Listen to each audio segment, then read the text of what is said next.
আমার রবের ভাষায়, আমার রসুলের ভাষায়, যেই ভাষার দ্বারা অনেকের চুলকানি হয়। আসসালামু আলাইকুম রহমতুল্লাহি ওয়া বারাকাতুহু। সম্মানিত দর্শক, আপনারা জেনে থাকবেন যে স্মৃতিসৌধের সামনের দেয়ালে আমাদের কিছু মাদ্রাসার ছাত্র ভাইরা তারা কিছু আরবি ক্যালিগ্রাফি করেছিল। তো সেখানে এক পর্যায়ে বাধার সম্মুখীন হয়ে, এবং সেই বাধা দিচ্ছে কারা? যাদের ধর্মীয় বাণী শুনলে, ধর্মীয় কোনো কিছু দেখলে গায়ে চুলকানি উঠে, জ্বালা পোড়া শুরু হয়, ওই সমস্ত মন মানসিকতার কিছু মানুষ। আমি সেই সম্পর্কে বিস্তারিত বলতে চাই না।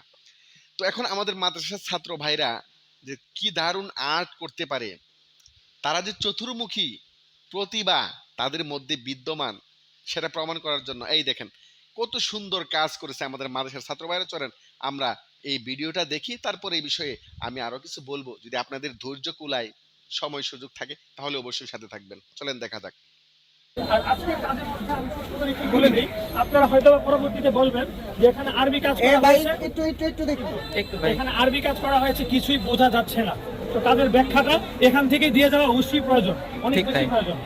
প্রথমত এখানে র্যান্ডমলি কিছু আরবি অক্ষর লেখা আছে, পুরো আয়াত হাদিস, যেগুলো আপনার অবমাননা হওয়া অর্থাৎ পাক পবিত্রতার ব্যাপার থাকে এরকম কিছু এখানে নেই। র্যান্ডম আরবি কিছু লেটার এখানে লেখা আছে। এগুলো আমরা যেরকম বাংলা আলপনা দেখি, এরকম আলপনার মতো করে এই আরবি লেটারিংগুলো করা হয়েছে। এটা হচ্ছে প্রথম কথা, এটা ডেকোরেশন হিসেবে আপনি ধরতে পারেন। সেকেন্ড কথা হচ্ছে এখানে হাত দেওয়া হয়েছে, বিভিন্ন কালার ইউজ করা হয়েছে। আমাদের বর্তমান আন্দোলনে আমাদের অনেক ভাই জীবন দিয়েছেন, শহীদ হয়েছেন, ওনাদের স্মরণে আমরা লাল কালারটা খুব বেশি ব্যবহার করেছি। আপনি যদি এখানে দেখেন তাহলে আবু সাইদ দেখতে পাবেন, এখানে উর্দু আছে, এখানে পানি লেখা আছে, এখানে শহীদ আছে, তারপরে ইমন আছে, আবু সাইদ তাকলিদ, এই জাতীয় নামগুলো এখানে আছে। এই জাতীয় যারা শাহাদাত বরণ করেছে এই জাতীয় নামগুলো অনেকই আছে। আর এই নামগুলো স্পষ্ট করে লেখা যেত, হ্যাঁ এরকম করে স্পষ্ট করে লেখা যেত, কিন্তু এই মানুষগুলো তো এরকম স্পষ্টতার মধ্যে দিয়ে জীবন দেয় নাই। এই মানুষগুলো রক্তে রঞ্জিত হয়ে জীবন দিয়েছে, তাদের বুক থেকে এমন তাজা খুনি আমরা দেখতে পেয়েছি। সেই জন্য আমরা আমাদের জায়গা থেকে এরকম পেশ করেছি। প্রশ্ন আসতে পারে স্বাধীন বাংলাদেশ লেখাটা এরকম কেন? লাশের বিনিময়ে আমরা স্বাধীন করেছি, এই জন্য বাংলাদেশটাকে তিনটা অক্ষর কিন্তু ছোট করে লাশটাকে বড় করে দেওয়া হয়েছে। ঠিক আছে, আপনারা দূর থেকে যখন দেখবেন তখন আপনাদের চোখে লাশটাই চোখে পড়বে, স্বাধীন লাশ, বাংলাটা খুব ছোট করে লেখা। ঠিক আছে, লাশের বিনিময়ে আমাদের দেশটা স্বাধীন হয়েছে, রক্তের বিনিময়ে। তো এই হচ্ছিল আমার কথা, আমাদের কাজটা আশা করি আপনাদের কাছে অবশ্যই। অর্থাৎ এখানে শুধুমাত্র আরবি ক্যালিগ্রাফি না, মানে সকল কিছুর একটা সুন্দর সমন্বয় হয়েছে। অবশ্যই সমন্বয় আছে। যেমন আরবির মেসেজটা কেন দেওয়া, ভাই যেটা বললেন যে এক জায়গায় বাধাগ্রস্ত করেছে, আসলে সবার যেমন অধিকার আছে আরবি চর্চার একটা ভাষা, সুন্দর একটা ভাষা, সেই ক্ষেত্রে আমরা আরবিটাকে রেখেছি। এবং সাথে সাথে আমাদের সম্পূর্ণ যেই এবারের মেসেজের যে ব্যাপারটা, এটা আমরা এখানে একদম অল্প জায়গার মধ্যে সম্পূর্ণ মেসেজটা দেওয়ার চেষ্টা করেছি। আসসালামু আলাইকুম রহমতুল্লাহি। ধন্যবাদ ভাই। একটি কথা বলতে যাচ্ছি, এটা হচ্ছে আজকে তো আমরা নরসিংদীতে এটা দেখতে পাচ্ছি, একই সাথে বাংলাদেশের আর কোনো জায়গায় এটা আপনাদের কর্মসূচি হচ্ছে কিনা সে বিষয়ে যদি জানান। আমাদের বর্তমানে গতকালকে ব্রাহ্মণবাড়িয়া, সিলেট, চট্টগ্রাম তিনটা জেলা আমাদের কাজ হয়েছে।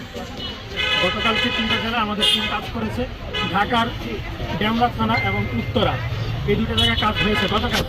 আজকে চুরাইল, তারপরে মিরপুর, ঢাকার বাহিরে কুমিল্লা, চট্টগ্রামের দিকে জায়গায় কাজ হচ্ছে, নতুন কাজ হচ্ছে।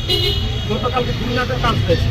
তো আমাদের এখন কর্মসূচি হচ্ছে, আমাদের 40 জনের একটা টিম ছিল, এই টিমটা পুরোটা বাংলাদেশেই সাধারণত সবাই, যেখানে আমাদের থেকে লোক চাওয়া হচ্ছে আমরা লোকগুলো পাঠিয়ে দিচ্ছি 2 জন 3 জন করে।